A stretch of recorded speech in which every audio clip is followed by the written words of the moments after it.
Les leviers pour s'adapter en élevage herbivore sont protéger les animaux de la chaleur et assurer leur confort, adapter la conduite du troupeau, adapter l'alimentation et l'abreuvement, améliorer par la sélection génétique les aptitudes d'adaptation des animaux et piloter la ressource fourragère. Comment protéger ces animaux des aléas climatiques? En apportant de l'ombrage au pâturage via la végétation, les arbres, les haies, les bosquets ou bien des abris artificiels. En dimensionnant correctement les aires de vie pour éviter les chaleurs trop importantes entre les animaux et éviter la surcharge des bâtiments et offrir un couchage irréprochable.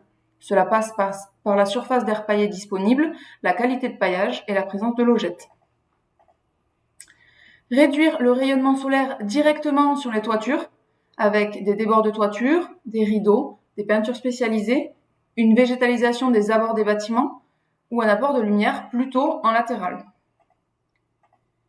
Et en ventilant les bâtiments, ouvrir sur les 4 faces le plus bas possible. Adapter la conduite du troupeau. Optimiser les effectifs, c'est-à-dire éliminer les animaux improductifs et bien gérer le renouvellement, ce qui permet d'avoir une ressource fourragère adaptée au troupeau en présence. Ajuster le calendrier de mise bas afin d'ajuster les besoins à la pousse de l'herbe et éviter d'avoir des animaux sensibles au moment des fortes chaleurs. Élever des espèces complémentaires afin d'optimiser la valorisation des ressources alimentaires. Et choisir des espèces et des races adaptées à l'environnement de l'exploitation. Adapter la conduite du troupeau, c'est aussi améliorer par la sélection génétique les aptitudes d'adaptation du troupeau, améliorer la robustesse, l'efficacité alimentaire, la résilience, c'est-à-dire garder la suite des femelles qu'ils produisent le mieux malgré les aléas climatiques. Adapter l'alimentation et l'abreuvement. Distribuer des fourrages de qualité et bien conservés.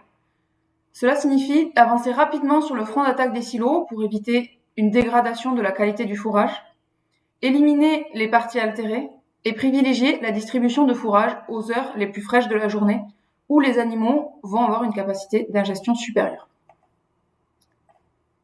Vérifier les conditions d'abreuvement, avoir toujours des abreuvrements en nombre suffisant et bien répartis, et veiller à avoir de l'eau propre et renouvelée en accès permanent.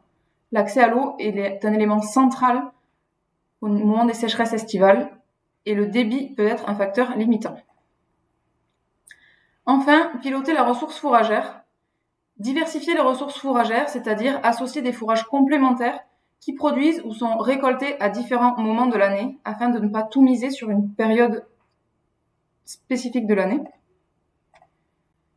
Associer les espèces dans les prairies multi-espèces, prendre des espèces avec une bonne souplesse au printemps pour limiter la perte de qualité et des variétés en dormance l'été qui réapparaîtront à l'automne ou l'année suivante. Pâturer tôt le printemps et tard en automne en fonction des conditions météo et de la portance du sol afin de maximiser la présence de l'herbe sur l'exploitation. Pratiquer l'agroforesterie et le sylvopastoralisme.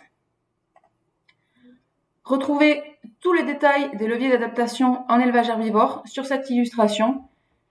Gérer les stress thermiques issus de la cellule RIT et RMT climat.